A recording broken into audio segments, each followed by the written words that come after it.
بسم اللہ الرحمن الرحیم۔ السلام علیکم ورحمۃ اللہ وبرکاتہ۔ شعبان کی 15ویں شب شب برات کہلاتی ہے، یعنی وہ رات جس میں مخلوق کو گناہوں سے بری کر دیا جاتا ہے۔ تقریباً 10 صحابہ کرام سے اس رات کے متعلق احادیث منقول ہے۔ حضرت عائشہ رضی اللہ تعالیٰ عنہ فرماتی ہیں کہ شعبان کی 15ویں شب کو میں نے نبی کریم صلی اللہ علیہ وآلہ وسلم کو اپنی آرامگاہ پر موجود نہ پایا تو تلاش میں نکلی، دیکھا کہ آپ جنت البقیع کے قبرستان میں ہیں۔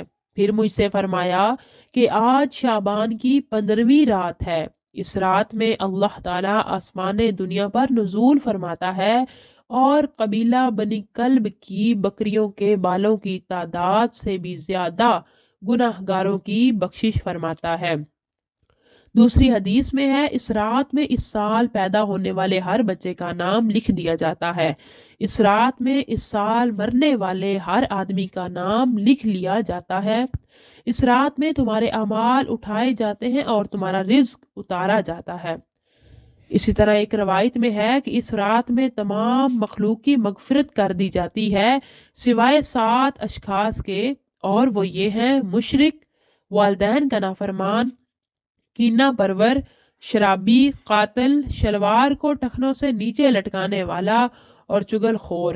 ان 7 افراد کی اس عظیم رات میں بھی مغفرت نہیں ہوتی جب تک کہ یہ اپنے جرائم سے توبہ نہ کر لیں۔ حضرت علی رضی اللہ تعالی عنہ سے ایک روایت میں منقول ہے کہ اس رات میں عبادت کیا کرو اور دن میں روزہ رکھا کرو۔ اس رات سورج غروب ہوتے ہی اللہ تعالیٰ اپنے بندوں کی طرف متوجہ ہوتے ہیں اور اعلان ہوتا ہے: کون ہے جو گناہوں کی بخشش کروائے؟ کون ہے جو رزق میں وسعت طلب کرے؟ کون مصیبت زدہ ہے جو مصیبت سے چھٹکارا حاصل کرنا چاہتا ہو؟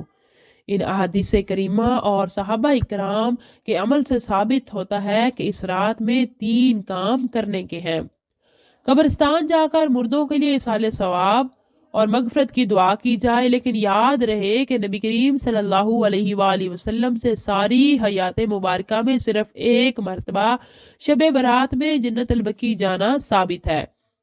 اس لیے اگر کوئی شخص زندگی میں ایک مرتبہ بھی اتباع سنت کی نیت سے چلا جائے تو ثواب لکھ لیا جاتا ہے، لیکن پھول پتیاں، چادر چڑھاوے اور چراغاں کا اہتمام کرنا اور ہر سال جانے کو لازم سمجھنا، اس کو شب برات کے ارکان میں داخل کرنا، یہ ٹھیک نہیں ہے۔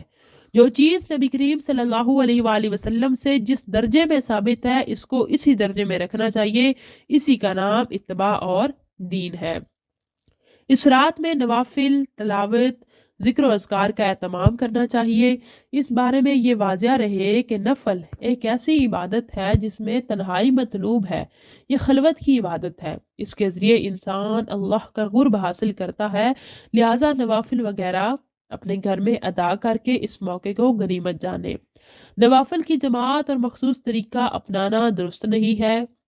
یہ فضیلت والی راتیں شور و شگب اور میلے اجتماع منعقد کرنے کی راتیں نہیں ہیں، بلکہ گوشہ تنہائی میں بیٹھ کر اللہ سے تعلقات استوار کرنے کے قیمتی لمحات ہیں، ان کو ضائع ہونے سے بچائیں۔ دن میں روزہ رکھنا بھی مستحب ہے۔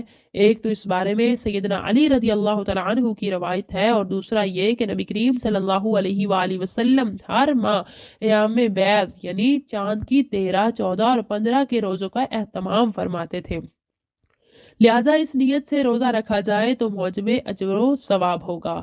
باقی اس رات میں پٹاخے بجانا، آتش بازی کرنا اور حلوے کی رسم کا اہتمام کرنا، یہ سب خرافات اور اسراف میں شامل ہے۔ شیطان ان فضولیات میں انسان کو مشغول کر کے اللہ کی مغفرت اور عبادت سے محروم کر دینا چاہتا ہے، اور یہی شیطان کا اصل مقصد ہے۔ بہرحال اس رات کی فضیلت بے اصل نہیں، اور سلف صالحین نے اس رات کی فضیلت سے فائدہ اٹھایا ہے۔ دوستوں، امید ہے آپ کو یہ ویڈیو پسند آئی ہوگی۔ ویڈیو کو لائک کریں، چینل کو سبسکرائب کریں۔ ملتے ہیں نئی ویڈیو کے ساتھ، تب تک کے لیے اللہ حافظ۔